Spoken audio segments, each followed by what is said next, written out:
इतना बड़ा अमूल्य खजाना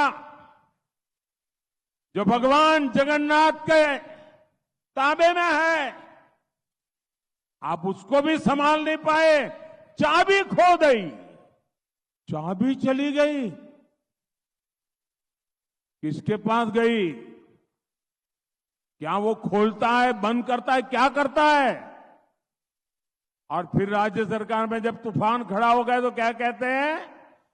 राज्य सरकार कहती है कि रत्न भंडार की डुप्लीकेट चाबियां मिली है। अब सवाल उठता है, ये डुप्लीकेट चाबियां क्यों बनाई गई? क्या डुप्लीकेट चाबियों से ये रत्न भंडार रातों में कोई खोलता था क्या? क्या डुप्लीकेट चाबियों से ये उत्तम भगवान के आभूषण चोरी होते थे क्या? कहीं और लापता होते थे क्या?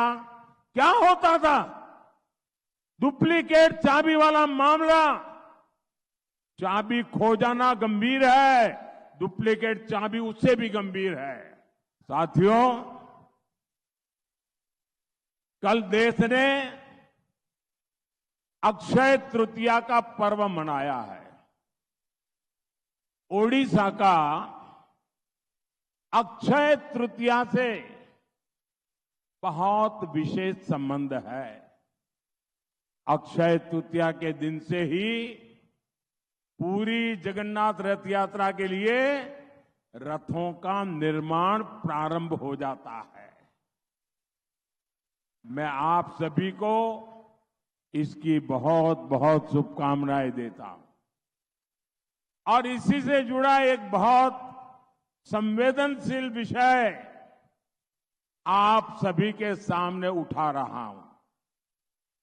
साथियों, 7 दशक पहले श्री जगन्नाथ मंदिर के प्रबंधन के लिए नियम बनाए गए थे। 70 साल पहले इन्हीं में से एक नियम था कि मंदिर के सोना, चांदी, कीमती पत्थर, सारी चल अचल संपत्ति का रिकॉर्ड मेंटेन किया जाएगा। इसके बाद श्री रत्न भंडार में रखे कीमती सामानों की एक सूची तैयार की गई थी। इस रत्न भंडार का आखिरी बार मूल्यांकन करीब 45 साल पहले किया गया था। उस समय आभूषण और रत्न इतने ज्यादा थे कि मूल्यांकन करने वालों ने इस खजाने को अमूल्य बताकर अपने हाथ खड़े कर दिए थे। आप कल्पना कर सकते हैं, भगवान जगन्नाथ, इनके बिना तो हमारा जीवन ही नहीं है। अरे जगन्नाथ है तो जीवन है। अब भगवान जगन्नाथ के यहां कितने आभूषण थे, कितनी संपत्ति थी? आधिकारिक रूप से श्री रत्न भंडार पिछले करीब 40 साल से खुला नहीं है। लेकिन अब तो मैं देश को बताने जा रहा हूं, वो जानकर पूरे देश के लोग भी हैरान हो जाएंगे। श्री जगन्नाथ मंदिर के श्री रत्न भंडार के गर्भगृह के आंतरिक कक्ष की चाबियां पिछले 6 साल से लापता है।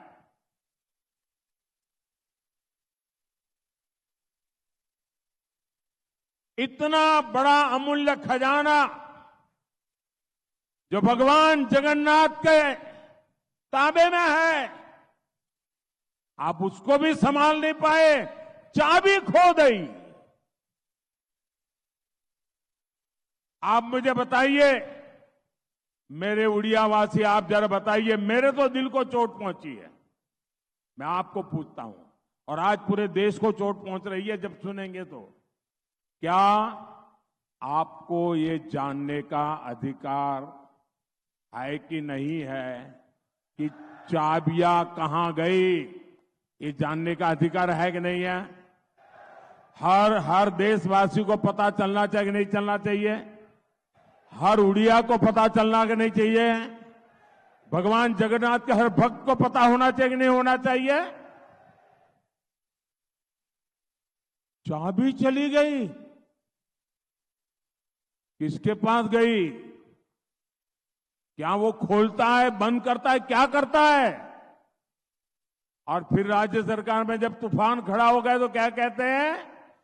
राज्य सरकार कहती है कि रत्न भंडार की डुप्लीकेट चाबियां मिली है।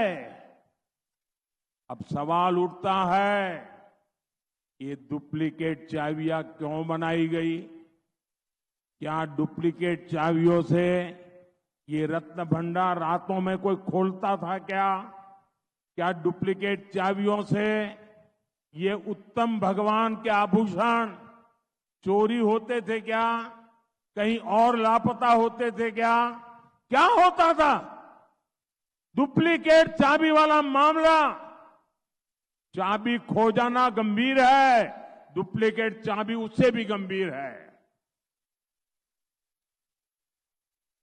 इस मामले की जांच राज्य सरकार ने एक आयोग को सौंपी थी, लेकिन वो रिपोर्ट आज तक उड़ीसा सरकार ने सार्वजनिक नहीं की है। भारतीय जनता पार्टी अब पूरे भक्तिभाव से ये विषय उठा रही है। आखिर क्यों बीजेडी सरकार, नवीन बाबू की सरकार इस विषय से क्यों भाग रही है? आखिर ऐसी क्या मजबूरी है? आखिर राज्य सरकार किसके पाप को बचाने की कोशिश कर रही है?